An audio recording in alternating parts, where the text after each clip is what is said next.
Geek Out! Hey, this is a special episode. Rich Tommaso came on the show for a third time.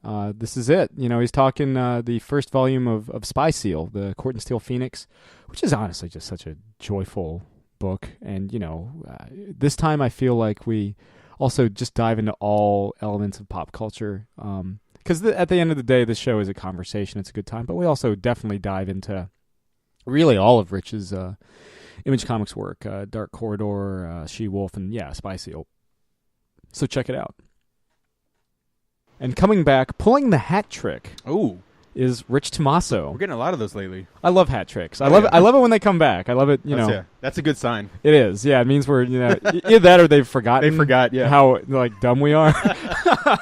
But oh wait, those guys. Yeah. They're going to ask me what I'm geeking out over. But yeah, so Rich is back for the third time on the show. He's here to plug the first volume of Spy Seal, the Corten-Steel Phoenix, which, collects that first adventure of everybody's favorite aquatic mammal turned to espionage, out in comic book stores everywhere on Wednesday, January 24th. Rich, thanks for coming back on the show. Yeah, thanks for having me back. So, as I kind of went over Spy Seal, I have to say, you really cherry-picked some of the best, most iconic spy settings. You've got the rooftops of London, you've got the Swiss Alps, you've got this kind of, creepy Scottish castle. Was that kind of like a laundry list or kind of a shopping list of things that you did as you were kind of breaking the story? Yeah, I wanted to make sure that the first one was really exciting to read, just bring them into as many different settings as I could, and just, I've never really done anything in the spy genre before, so I was like, let me do all the tropes and see what I can do, see what I can bring my take to it. So. Right on, man. So I remember you had mentioned that when you were starting to craft the story, you found it a little harder than you had originally anticipated, perhaps because not having worked really in spy stories or espionage stories before. Was that something that got easier as the series kind of continued on? Yeah, I think the main block was I was thinking of it as something specifically for a younger audience. And when I started it just wasn't. When I started writing, I think I wrote a couple of different scripts, and yeah, they just weren't very interesting to me. And then I went back and read some Tintin books, and I said, this is really engaging. There's so much interesting stuff going on here. There's political stuff going on. There's those books take you all around the world, and I thought, there's just a way of thinking about it. Don't think about the fact that you're trying to aim this at a younger audience. Just try to make something interesting for yourself. So yeah, it got easier when I thought about it that way, where I'm like, no, just do what interests you, and just don't think of it as something for any specific audience. Just try to put things in there that you would find interesting about doing a story like this, a spy story. How is it kind of visualizing and both choreographing and drawing the action sequences? Because true to its genre, and I feel like certainly more so than say She-Wolf or Dark Corridor, you've got quite a bit. You lean heavily into the action. There's sequences without any dialogue at all, where it's on speeding trains or again on rooftops or car chases. How is it kind of working out those artistic muscles? I think it came easier to me this time, probably after doing almost a full issue of a car chase sequence in Dark Corridor. That was really hard to do, and I'd never really done anything like an extended scene like that. So I think doing something like that in Spy Seal, but not doing kind of toning down the realistic quality of the art, having it very cartoony, made it pretty easy this time around. Beyond just using reference, like watching car chases in movies, I think just doing that in that Dark Corridor, just doing almost a whole issue, like I said, of having this car chase, doing it this time, and again, making it a little cartoonier made it easier for me to draw those sequences. So. The kind of the clean line work that you've got throughout this entire series. Yeah, yeah, and I think I think the angles of the car, the car's movements, and I think all of that comes out a little better in Spy Seal than it did in Dark Order because I'm not trying to draw like a realistic drawing of these cars. Because of those simple lines, I'm concentrating more on getting those angles more accurate. So I think that's why I was a little more successful with that in Spy Seal. With mentioning Dark Corridor, that was very coming from a place of like 70s grindhouse or almost like Tarantino-esque in that it has like a timeless quality. The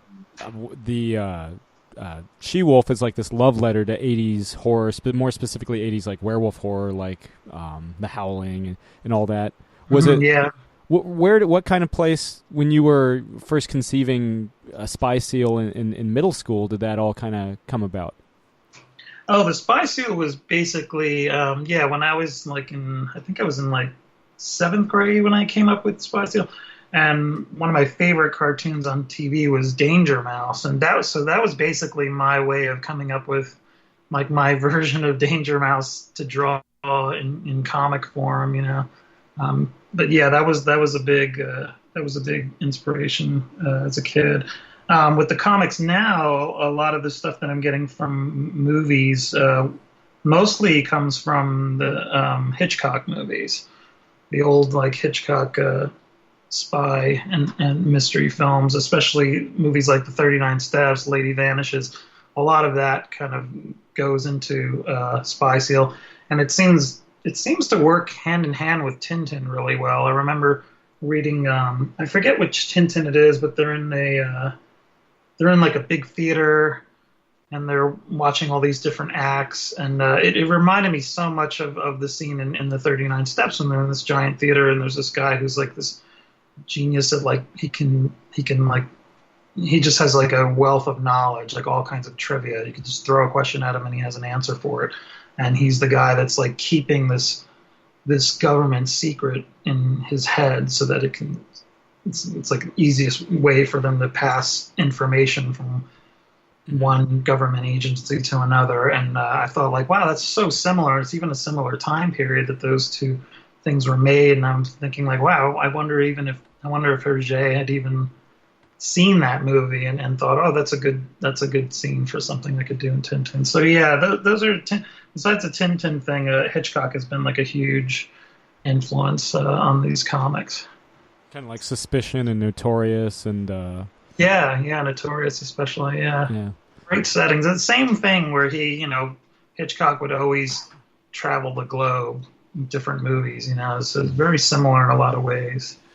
Yeah, one of my all-timers has always been North by Northwest. Yeah, that's a really fun one to watch. Yeah, again with the train sequences that came to mind a lot. Yeah, and the Mount Rushmore finale too. Oh yeah, it's a great ending.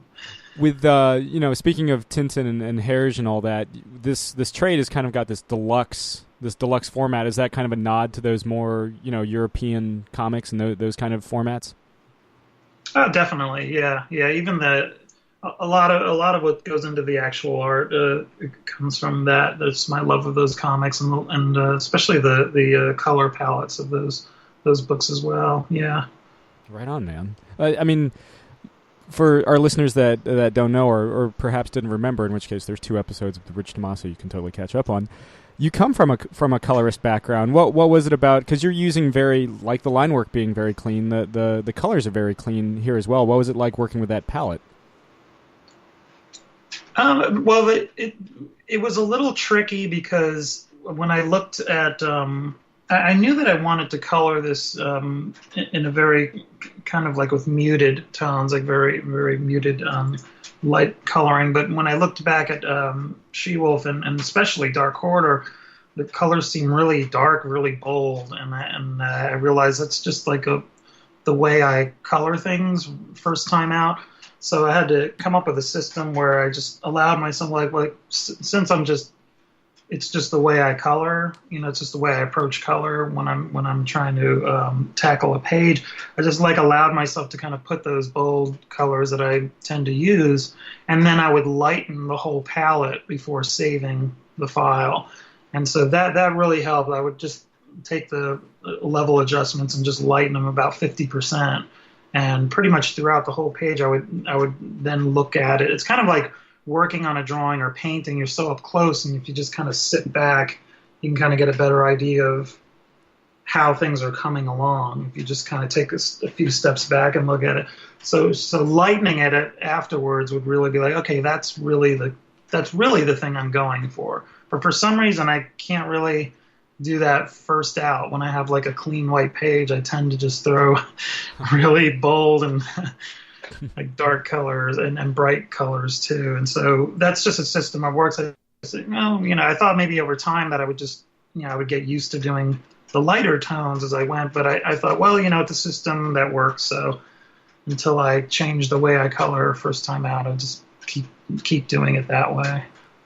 I do have to ask, how fun, or when you're writing dialogue for Spy Seal, do you kind of like in your head use a Cockney accent? I do. Yeah, I sometimes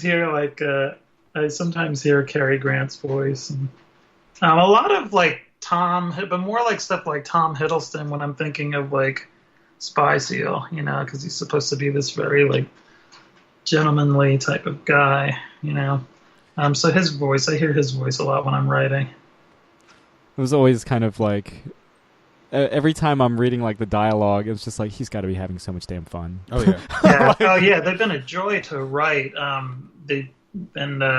think each time I write so when I write my scripts, I usually have an idea for the whole story, but I'll only write as I'm doing these monthlies, I'll just write a really tight script for each issue.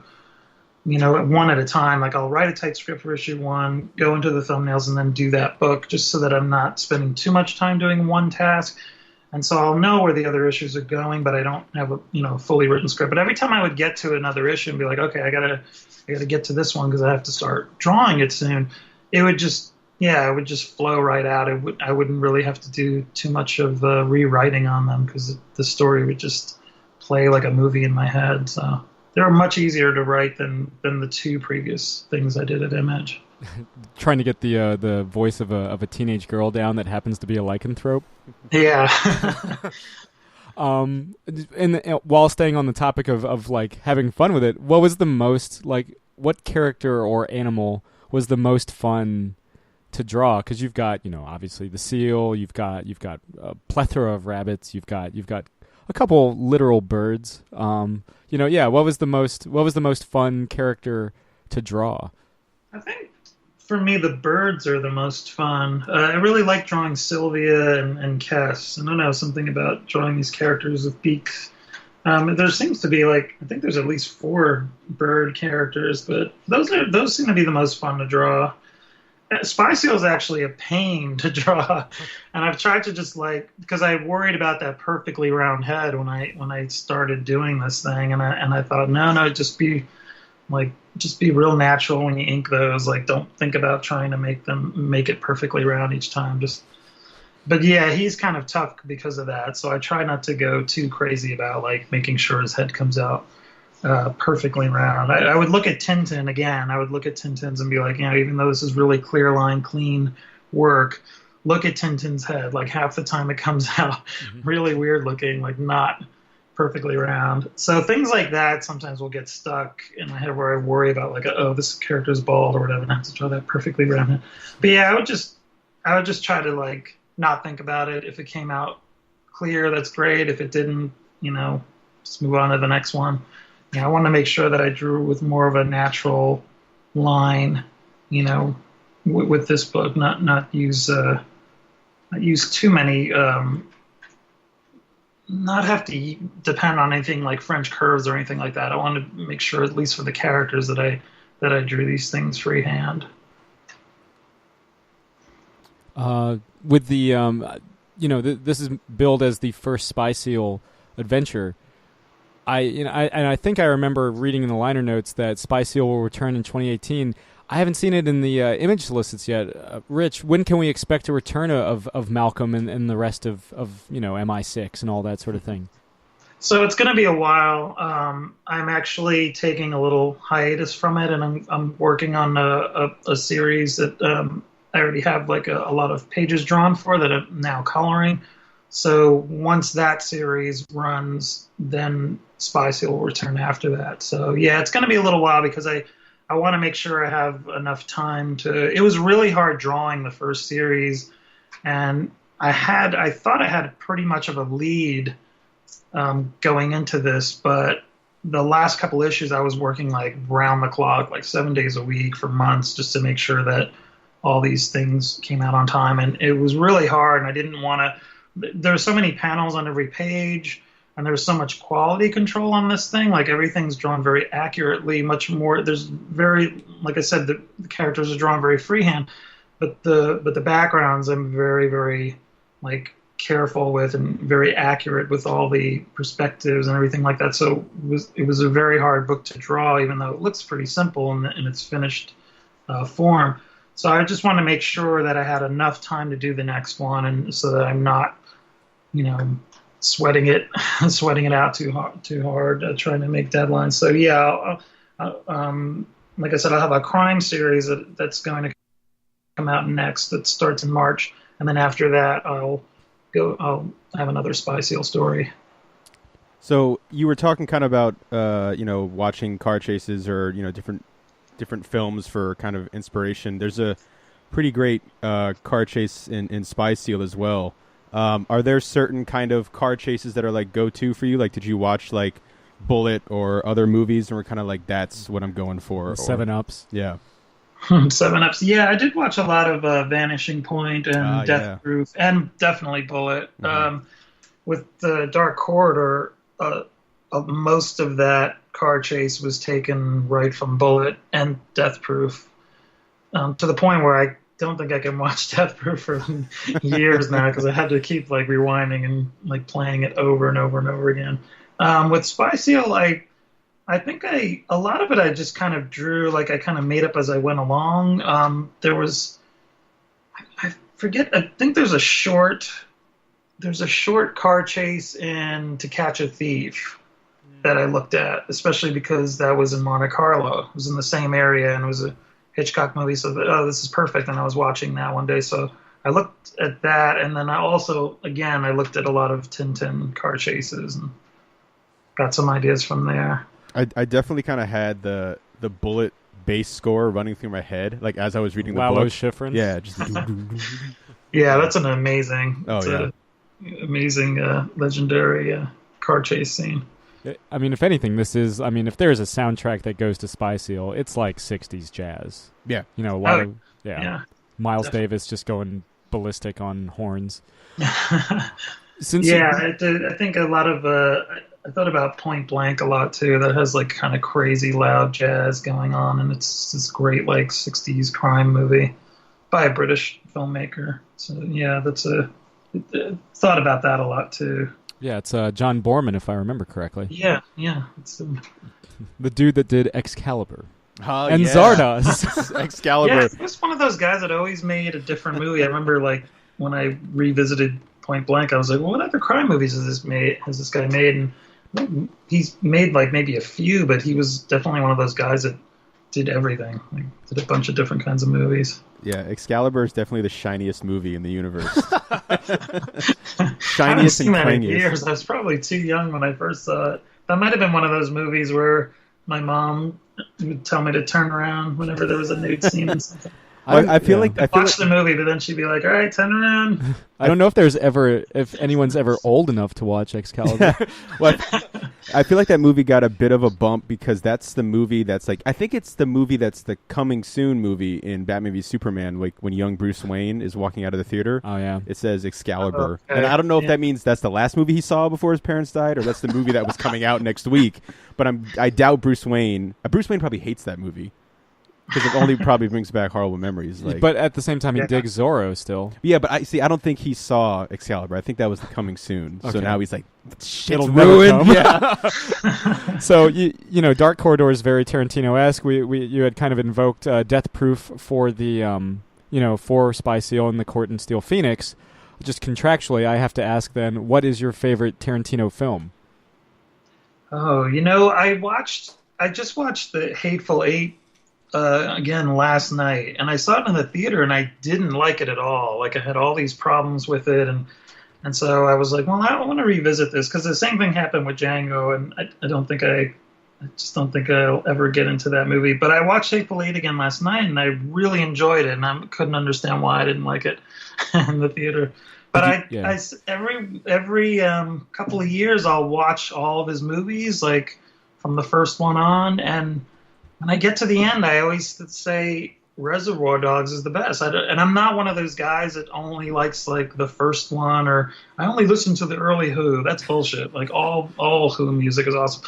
But with that, it's every time I always think back at like the first one I watched, and I'm like, there's just something about that first movie that's really great. Like, I wouldn't cut one single thing from that. I think with his other movies, I love them, but there's always something I would pull. Like, I love Pulp Fiction, but I feel like the Bonnie situation is almost pointless. Like, why is that chapter in there other than to have Tarantino acting in that? It's like really strange. They bring this guy out from the middle of nowhere to tell them, well, you should clean the car, which is just like an obvious thing to do if the car is full of blood. But yeah, there's things about his other movies where I'm like, this is great except for this scene or except for this chapter. But yeah, I'd have to say Reservoir Dogs. You see, you also said something very important during that, where you said all Who music is awesome, and I agree. So now I have to ask, what are maybe not your favorite Who album, but what are like your top 3 favorite Who albums? Because I know it's very difficult. It's difficult for me. So I love Quadrophenia. That's the thing. Yeah. That's why I hate when hipsters are like, no, I only listen to early Who. It's like, you got to be kidding me. Like, Quadrophenia is an amazing album. I listen to that a lot. Yeah. So yeah, that is good. I love Who's Next, which I guess is like a middle one. And I'm trying to think of. Oh no! Now I can't remember. See, now I can't even remember the name of an early Who album. There's the one where they're like, it's like an advertisement on the cover. The like Who Sell Out. That's the one. Yeah. So that's one of my all-time favorites. I would say those 3 are great ones. But yeah, I love. I can never understand that because I'm like, Quadrophenia is so good, and the movie is really good too. Well, the crazy thing too is like there's 2. Like Roger Daltrey's voice, there's like 2 different Roger Daltreys in the Who. Like, and I can't, obviously singers go through like evolutions and stuff, but like 60s Roger Daltrey is very kind of like smooth and cool and kind of lower register, and like 70s Roger Daltrey is like a bat out of hell, like just screaming and losing his mind, and goes through this total transformation that's really cool. But I would probably say those 3 too, because Quadrophenia is like the Who Final Exam. It's just like everything you love about the Who is on there, and I don't think Keith Moon's ever sounded better on drums, because he's just fucking nuts on that album. Yeah, that's true. Yeah, it's such a great album. Yeah. So I don't know how much you can tease, Rich. So you've got a new series coming out in March, a crime series. You were saying, is it another creator-owned joint? Is it Is it kind of an homage to earlier periods like Dark Corridor and why did I pronounce Corridor weird there? Corridor? Yeah. I say it like that sometimes. I put an A in there. I guess all 3 image books are kind of indebted to different times. You got Spy Seal in the 60s, Dark Corridor in the kind of nebulous 70s-esque period, and you've got She-Wolf in the 80s. Is this like the 90s book, or is this the 50s book? It actually is. The story the story is taken from. I'd written this was back in 2005, I think. I had written this story. I was going to do something autobiographical about a time when I was living in Miami, Florida, like right around 1991, and I thought, this would be so interesting as a crime story, because it was kind of like drama with like a first girlfriend kind of thing, and I just saw ways that this could be made into like this very mysterious, like kidnapping. Like so I basically thought, oh, this would be great. I'll just take something that's basically autobiographical, but I'll weave in all these crime tropes into it. And so that's the next thing that I'm doing. It's set in Miami, and it is, yeah, it's like right around like 90, 91, but still kind of like people are still kind of hungover from like the 80s. Like that culture still hasn't quite disappeared yet. Yeah, so it's just this character who meets this girl. He thinks it's going to be his first real relationship, and then she goes missing, and he has to kind of play amateur detective to figure out, you know, what happened to her. So, and it's called Dry County. Nice. That kind of brings up the next question. What is it about period pieces that you find interesting as a storyteller?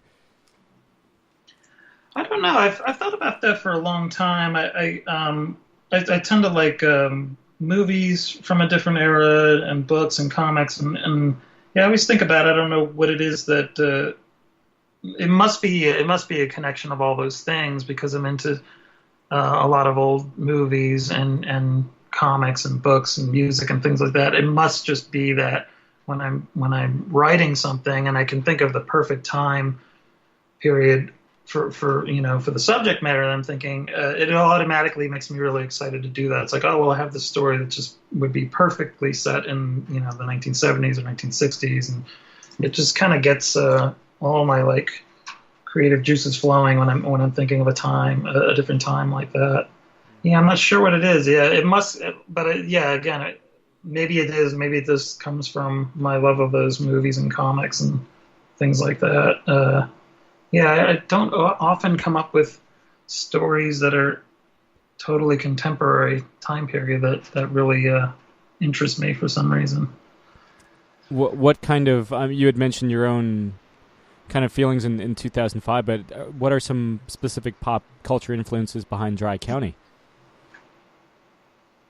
I think that's kind of that was the time period that I really kind of got into the music of that time. Like in high school, you know, I was in high school in the 80s, but I mostly listened to 60s music. And so that was when I really kind of got into more music, and there was like kind of exciting stuff going on. There was, you know, like alternative rock was just around the corner, and, you know, I was getting into stuff like Jane's Addiction, Nine Inch Nails. These were like new bands at the time that I was kind of like, well, I've been listening to this, you know, kind of old 60s rock for a long time. Let me get into something new. And so I try to put a lot of that music into the story. Yeah, and I just think it's an interesting time, like an interesting character where it's this young guy and he's trying to like get his life together, like live on his own, get a decent job, like find a girlfriend. This kind of like start, you know, a start of his adult life, and then kind of little by little things fall apart. So yeah, I just thought it'd be good to kind of talk about that music. Yeah, as you know, it really is kind of, I guess, the death of hair metal right around that period and on the grunge. Yeah. Thank God. Pretty soon, yeah. I think Nirvana just killed all the hair metal bands. Well, the crazy thing is, like 2 years before Nevermind, like Motley Crue puts out their like best performing album, at least commercially. You could argue critically too, with Dr. Feelgood. And then, yeah, within 2 years, like all the teased out hair and spandex is given way to like flannel jeans and Mr. Rogers sweaters, which probably more my speed. Skid Row didn't have a chance after that. So, Rich, I don't know if you recall, but something that we ask everybody that comes on the show: what are you currently geeking out over? What am I geeking out over? Last time it was Better Call Saul. Oh, that's right. That's what you meant. Well, I just finished up the Game of Thrones, and that was really good. I knew there were a lot of people that really hated the last season, but I really enjoyed it. I thought it was really good. So I've been watching that, and I'm trying to think of what else. I've been watching a lot of movies. I'm a Criterion collector, so I've been watching a lot of new releases on Criterion. Mike Lee's Meantime had been released on Criterion. It's a really good movie. I'm trying to think of what else What else have I been watching? I tried The Punisher, didn't like it. So it's a very angry show. It's a very, It also starts off kind of weak. Yeah, I think I gave it like 2 episodes, and then I just like, I love that character, and I just think they didn't get him right. He's too rattled. He's too like scared. He's like asking everybody for help, and I'm just like, no, this isn't Punisher. They've almost giving him PTSD, which Punisher doesn't have PTSD. He creates a war on crime because he likes being at war. He likes being at war. So yeah, I just didn't. Yeah, the first episode was okay, but by the second one, I was like, meh. There is a line. I don't know how much, if you ever intend to revisit it, but there is a line down the road in the series, or at least in this first season, where he's like, there are moments where I miss being at war, like being back out there in the war, than I do my own family. And it's like, oh, that's the Punisher I grew up with. Yeah. It's just like the thing that Bernthal does, and I like Bernthal as an actor, but he plays him as Shane from The Walking Dead, and then he does this thing that I feel like we have, like, from just what you said, like similar ideas in The Punisher, and Sam and I have talked him to death on the show, but like, is that when he gets in a firefight towards the end, and he's like wearing the skull and everything, he's like screaming as he's like firing the gun and everything. And like, we always have this idea as like, Frank is the most in control person on the planet. Like, he wouldn't be like shouting. In a firefight. Yeah, he wouldn't be shouting and screaming. And I understand that, like, when you're acting and all that's going on, the adrenaline and the squibs, and you probably just feel like you want to scream as you're firing an M60. Very, very First Blood Part 2. Yeah, exactly. The end of First Blood Part 2 just destroys all the equipment. But like, find him or I'll find you. Yeah. Mission accomplished. I liked it as it went on. Again, this isn't me really selling it, but like by episode 6 or 7, again, it didn't need to be 13, but by episode 6 or 7, it starts to like move at how I thought it should have in the first place, and it does get pretty grisly. Like, it definitely is. I mean, obviously, it goes without saying, but like, it is without a doubt, by the end of that first season, that last episode is the most violent thing Marvel's ever done, and I have a hard time imagining them ever topping it unless Punisher season 2 comes out. Like, Infinity War is not going to be topping it, with violence, that's for sure. Yeah, I think I remember when I think I was done with it when he almost got his ass beat by C. Thomas Howell. I was like, what? What is going on? Like, that's a good point. Is this, like, skinny guy, the kid from Outsiders, is beating the hell out of the Punisher. Yeah. Yeah, that's a good point. I forgot about that. I do like I do like that he like when C. Thomas Howell takes the gun, like Frank plays up that he's fucked, but he knows the gun's empty. Yeah. Because he knows how many bullets are in a gun. Like early on in the season, I was like so desperate for like Punisher moments that I wanted to see and looked for, and like little tiny like tactical things like that.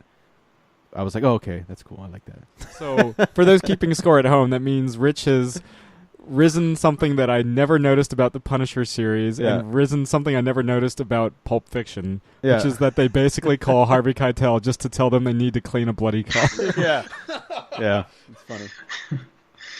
I will never watch either of those things the same way ever again. and I enjoy like revisiting Pulp Fiction, but sometimes I actually will like forward that part. I'll just be like, let's just forward to the diner sequence. We don't need to see. I think that's the other thing too, is that he had to have some way of getting them into their shorts and t-shirts, and that's what he came up with. But yeah, it never works whenever I see that part. But I still love that movie. Dorks, they look like a couple of dorks. Your clothes, motherfucker. Well. Oh, and Westworld, actually, I should mention that. That I thought was really great. I'm actually looking forward to that coming back. I was really impressed with that first season of Westworld. Yeah. That was something I really enjoyed. I was kind of like, because they had a big thing at Comic-Con this past summer. They had the Westworld experience where you could basically go into that room where they, get all their guns and clothing and everything. I was like, oh, this is cool. Yeah, it was pretty sweet. This is gonna be just kind of a non sequitur. I mean, we're a show of non sequiturs. But did you ever watch Blade Runner 2049? Because I remember they had a big display at San Diego this year too. I did. I was really blown away with that. Just visually, I thought it was amazing. A lot of people have been complaining about the story, that the story is kind of a mess. There's things that but it's funny. I've never been a huge fan of the first one. I love it for the same reason that pretty much anybody does, because it looks amazing, and it's this movie that, a movie made in 1982. It's just mind-blowingly, amazing effects.